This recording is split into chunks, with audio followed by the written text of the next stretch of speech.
It is in his vision of a superior Singapore that Lee has revealed to the rest of the world probably the most controversial, if not indeed unacceptable, of his beliefs.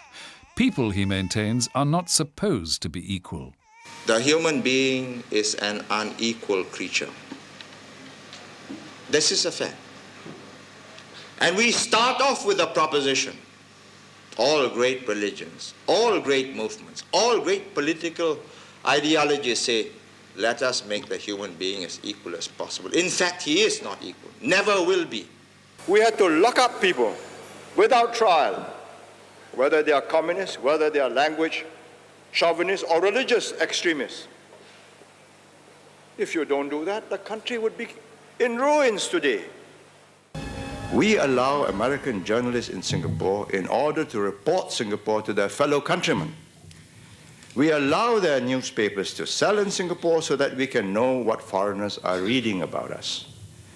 But we cannot allow them to assume a role in Singapore that the American media plays in America, that of invigilator, adversary, and inquisitor of the administration. Why do you have so little faith in the ability of your people, so well educated, to make intelligent judgments on diversity of ideas, on competing news? I have been in office for now 29 years. I have won 7 general elections since my first in 1959. I think that qualifies me at least to be able to say that I do know Singapore better than the questioner. Few, if any, in Singapore had the boldness to challenge the authorities, knowing the serious consequences that could be anticipated. They all knew their Prime Minister ruled with an iron hand.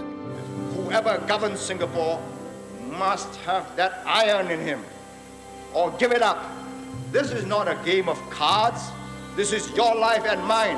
I've spent a whole lifetime building this. And as long as I'm in charge, nobody's going to knock it down.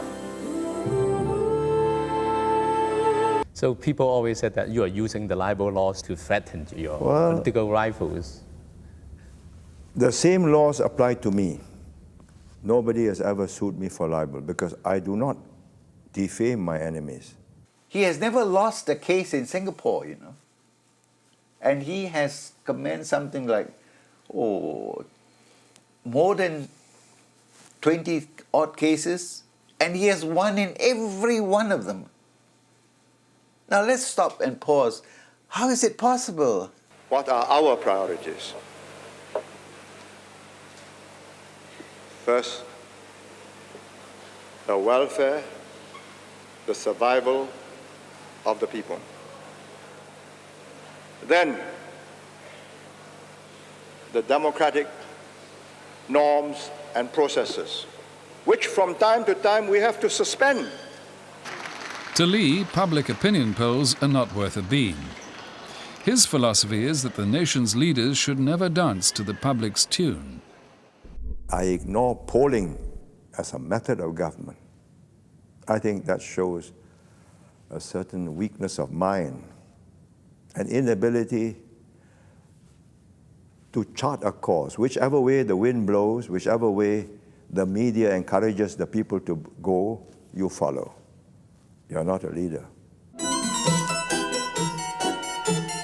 In America and Britain, or any other country that shares their principles of democracy and freedom, political leaders are constant subjects of caricature and satire, and most are wise enough not to take offense. But not in Singapore. Lee insists that leaders in Asia should be accorded respect. If you keep on mocking your leader and poking fun at him every day, and he has no right of reply, it is very difficult for him to command your respect. I say without the slightest remorse that we wouldn't be here, we would not have made the economic progress if we had not intervened on very personal matters. Who your neighbor is, how you live, the noise you make, how you spit or where you spit, or what language you use. Had we not done that and done it effectively, we would not be here today. Lee is health conscious. He neither smokes nor drinks, and swimming is his daily exercise. 李登先生是不是每天都游泳？每天都游泳，没有停过吧？有时没有办法了。如果太忙的时候，怪不得你的身体那么好。一定要有运动才可以。有没有特别的养生之道？不要吃太多，够睡觉，够运动。好，工作也需要有兴趣。